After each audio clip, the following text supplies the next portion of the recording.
उत्तर प्रदेश में line order को maintain करेंगे। किसी भी गैर कानूनी गतिविधि को हम बर्दाश्त नहीं करेंगे। पूरे मामले की उच्च स्तरीय जांच हो रही है, केंद्रीय एजेंसियां भी जांच कर रही हैं और हर स्थिति में हम उत्तर प्रदेश राज्य में प्रतिबद्धता के साथ अपराध और गैर कानूनी गतिविधियों को रोकेंगे। तो क्या अभी तक कोई इनपुट मिल पाया सीमा हैदर का जो जांच चल रही है? अभी ये केंद्रीय एजेंसियां और स्टेट की एजेंसियां ही बता पाएंगे। हमारे पास इनपुट ये है कि हमने कहा कि किसी भी गैर कानूनी गतिविधि को हम यूपी में नहीं होने देंगे। ब्रिगेडियर रिटायर्ड मसूद साहब ने हमें ज्वाइन किया। सर, बहुत शुक्रिया आपके वक्त का। इस इशू पर मुसलसल जो रिपोर्टिंग की जा रही है इंडिया की, इस पर क्या कहेंगे आप? ये जी बिल्कुल टोटल एक किस्म का प्रोपेगेंडा है। समझ लें प्रोपेगेंडा वॉरफेयर है, 5th जनरेशन वॉरफेयर है।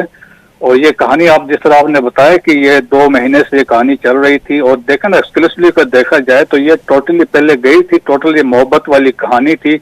पबजी खेलती रही है, 2 साल तक ये चलता रहा है। इसके बाद शी लेफ्ट द कंट्री और प्रॉपर वीजा लेके वो नेपाल गई है। नेपाल में इनकी शादी होती है और सब्सिक्वेंटली उनकी अंडरस्टैंडिंग होती है और फिर वो इंडिया में जब दाखिल होती है तो ऑफिशियली देखें कि वो अप्रोच करते हैं एक लोकल लॉयर को और उनसे पूछते हैं कि जी हमने शादी करना है, ये पाकिस्तान से आई हुई है, तो इसका क्या प्रोसीजर है। अगर ये किसी और इंटेंशन से गई थी या कोई ऐसे सो कॉल्ड स्पाई थी तो क्यों वो जाके वकील के पास जाते हैं और उनसे वो मदद तलब करते हैं।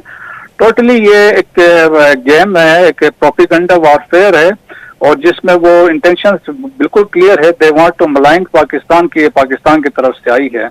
अब दुनिया तो बहुत आगे बढ़ चुकी है। अब ये तो हालत नहीं है ना कि पाकिस्तान किसी खातून को बेच के वहां से उनसे कोई इंफॉर्मेशन ले रहा हो। और ब्रिगेडियर साहब, एक कॉमन सेंस की बात है कि अगर इस ज़िमन में कोई किसी दूसरे मुल्क में दाखिल होता है तो क्या वो इंटरव्यूज देना शुरू कर देता है? किसी इंडियन चैनल कोई ऐसा नहीं है जिसने इंटरव्यू ना किया हो, ना ही कोई यूट्यूबर इंडियन ऐसा है जिसने इस कपल के पास जाकर इनका इंटरव्यू ना किया हो। तो 2 महीने पहले इंटरव्यू चलाते रहे, अब इन्होंने एजेंट करार दे दिया। नहीं, बिल्कुल मैं जिस तरह बताया ना कि इनके इंटेंशन तो डिफरेंट है। जबकि मैंने कहा कि ऑफिशियली ये अप्रोच कर रहे हैं, इन्होंने गवर्नमेंट से भी अपील की, लोकल देखें। और जब ये पकड़े भी गई हैं तो उनको वहां के लोकल कोर्ट ने कहा, क्लियरली कहा कि इनके इंटेंशन बुरे नहीं हैं और उन्होंने ये रूल आउट कर दिया था ये कोई स्पाई के इंटेंशन के साथ यहाँ पे पाकिस्तान आई। Therefore she was guaranteed bail. तो इसका मतलब यही था कि वहां पे कोई ऐसा मसला नहीं था, लेकिन रॉ ने अपॉर्चुनिटी को सीज किया। उन्होंने कहा इसको एक्सप्लॉइट करो और पाकिस्तान को मलाइन करें। अब पाकिस्तान, अब दुनिया, मैंने जिस तरह पहले कहा कि दुनिया काफी आगे बढ़ चुकी है और पाकिस्तान के पास जराए हैं जिससे इंफॉर्मेशन गेन कर सकते हैं। खातून को कभी वो इसको यूज नहीं करेंगे। ये टोटल एक लव स्टोरी थी और ये वो गई थी वहां से सचिन के साथ वो शादी करने के लिए गई थी। और बाकी जो इनसे चीजें बरामद हुई, जिस तरह वो बात कर रहे हैं, वो पासपोर्ट उनके बच्चों के थे और उसके अपने पासपोर्ट थे। बाकी डॉक्यूमेंट जो थे वो पूरे थे। और ये बाकी चीजें भी तो इंडियन मीडिया जो है बड़ा चढ़ा के चीजें पेश कर रहा है। और वहां पे ये एक चीज जो समझने वाली है कि एक इंडियन जो गवर्नमेंट है, जो अभी जो सेटअप वहां पे है, वो बेसिकली एक किस्म का फॉलो करते हैं, चाणक्य कुटिला की पॉलिसीज को फॉलो करते हैं। और जिनका वो पॉलिसी यही थी कि जी आप एस्पिनाज के लिए, सबोटाज के लिए एनिमी के कंट्री में आप इन्फिल्ट्रेट करें, वहां उनको फिर डैमेज करें, प्रोपिगेट करें। और एक वो चीज है। सेकंडली वो फॉलो करते हैं जोसेफ गॉबल्स को, जिसने कहा था if you tell a lie big enough and keep repeating it, eventually people will start believing it. अब यही गेम हो रही है। आप बार बार इसको दोहराएंगे, बार बार डिफरेंट चैनल इस इश्यू को रेज करेंगे ताकि इसको मतलब लोगों के जहन में ये बिठाएंगे प्रॉपरली ये यहाँ पे स्पाई के तौर पर। यहाँ सचिन पाकिस्तान में 2020 में क्यों गया? पाकिस्तान में वो किसके साथ ठहरा था? नाइट हॉल्ट कहां किया था? वहां तुम उस समय कहां थी? तुम 2 साल का बैंक स्टेटमेंट दो। तुम जो कह रहे हो कि 13 लाख में प्रॉपर्टी बेचे, उसका ओनरशिप प्रूफ दो। वो अपना कंप्लीट ऑपरेशनल प्लान अपने एजेंट को बताती नहीं है कि बीच में अरेस्ट हो गया तो सब डिस्क्लोज कर देगा, सब डिस्क्लोज कर कंप्रोमाइज हो जाएंगे। फेज वाइज उसको मिशन दिया जाता है। मिशन 1, मिशन 2, इस तरह से बढ़ो। तो पहली बात तो ये है। दूसरी बात, क्यों जासूसी एंगल? दूसरी बात इसलिए है कि वो ये लोअर रैंक्स के ऑफिसर, हवलदार, इन लोगों को क्यों टारगेट कर रही थी? तुम लव करने आए हो कि फौजियों से इश्क मंगाने आई हो? तो ये तो इसका मतलब है। और ये किसकी दृष्टिकोण हो सकती है ISI छोड़ के? तीसरी बात, ये आधार कार्ड क्यों बनाई? ये आधार कार्ड नेपाल में इसलिए बुलाई कि जब वो गेट पे मतलब चेक पॉइंट पे किसी जो चेक करेगा कोई भी तो बोली कि मैं तो सचिन की पत्नी हूं, ये रहा मेरा आधार कार्ड, हिंदुस्तान में आधार कार्ड बताओ, आइडेंटिटी प्रूफ, घुस जाओ अंदर, चले आओ।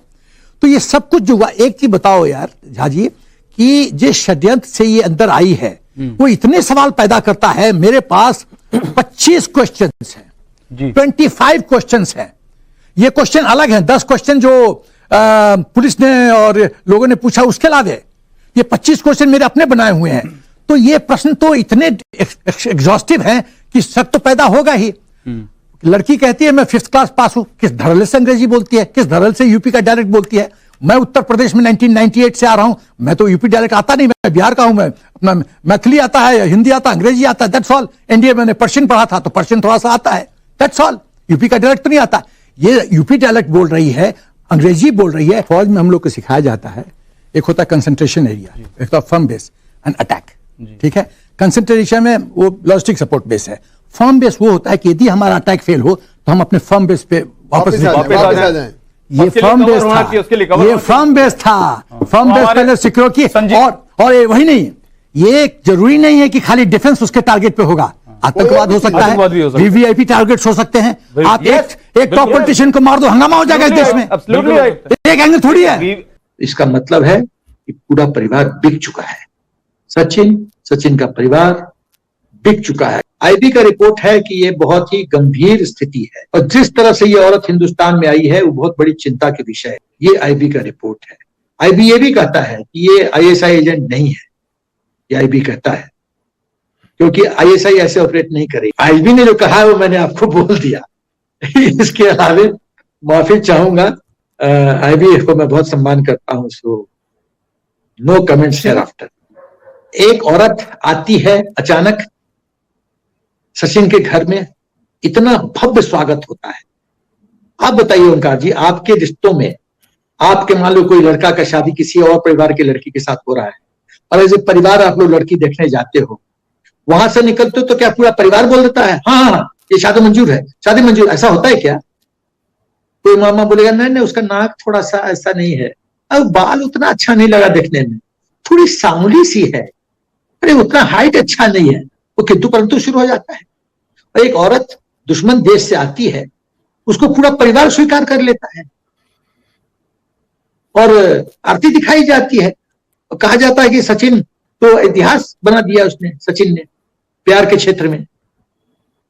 मैं बता रहा हूं, सचिन को उसके परिवार को खरीद लिया है, खूब माल दिया है और यही कारण है कि इतना बड़ा सम्मान दिया जा रहा है। दुश्मन देश, अरे हिंदुस्तान में ओंकार जी आप समझिए, कोई बेचारी डाइवोर्सी हो जाती है तो जब शादी करना चाहती है दोबारा तो कितनी हिचकिचाहट होती है नए परिवार में, ये तो डाइवोर्सी है, नहीं झूठी थाली, ऐसे ऐसे करके पता नहीं क्या क्या बकवास लोग करते हैं।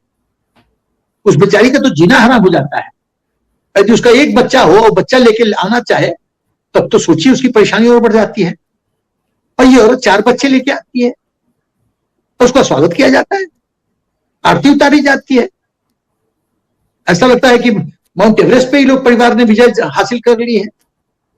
इसका मतलब है कि पूरा परिवार बिक चुका है, सचिन का परिवार बिक चुका है, ये है। तो इसीलिए ये लोग का भी नार्को टेस्ट होना चाहिए, ब्रेन मैपिंग होना चाहिए, उसके पिता का भी। और पुलिस या एटीएस जिस तरह से सच उगलवाती है ओंकार जी, वो तरीका आप भी जानते हैं, मैं भी जानता हूं, वो तरीका इस्तेमाल करके सच उगलवाया जाए। क्योंकि इस देश में कोई 58-54 पे, मेरा कहने का मतलब है लाखों में बिकने के लिए तैयार हैं, तो हम भारत माता को ऐसे खतरे में नहीं आने देंगे। और मैं सरकार से निवेदन करता हूं कि जब ये पुष्टि हो जाती है, फास्ट ट्रैक कोर्ट 30 दिन में फैसला, public hanging, nothing short of that, ताकि देश में संदेश जाए इस तरह से राजद्रोह करके आप नहीं बच सकते।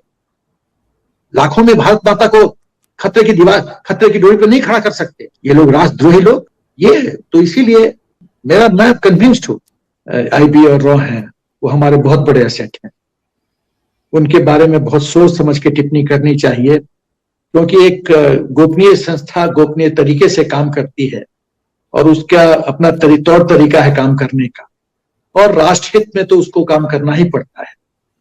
और एक फौजी जनरल होने के नाते, रिटायर्ड जनरल होने के नाते, यदि मैं आपके चैनल पे कुछ बोलता हूं तो उस मेरे वक्तव्य को वेट मिलेगा बहस करने की। फौजी जनरल ने ऐसा बोला। इस बात को समझते हुए मैं सिर्फ ये बोलूंगा कि हमारी दोनों संस्थाएं रॉ और आईबी राष्ट्र हित में काम करती है। यदि एंट्री होता भी है तो आईबी ने तो कुछ इनपुट दिया ही है उत्तर प्रदेश सरकार को, और जो इनपुट दिया है वो तो पब्लिक डोमेन है, तो उस पर ज्यादा चर्चा करने में कोई डर नहीं, कोई घबराहट नहीं। लेकिन उसके बियॉन्ड मैं थोड़ा सा कंट्रोल करूंगा अपने को। बहुत लोग को बुरा लगेगा, लेकिन काइंडली मेरे देशवासियों बुरा मत मानना। हम लोग भावनात्मक रूप से बहुत बेवकूफ हैं। हम भावना के नदी में बह जाते हैं। जहां किसी ने कहा ये सच्चा प्रेम है, देखो सचिन ने तो इतिहास क्रिएट कर दिया, सब बकवास है।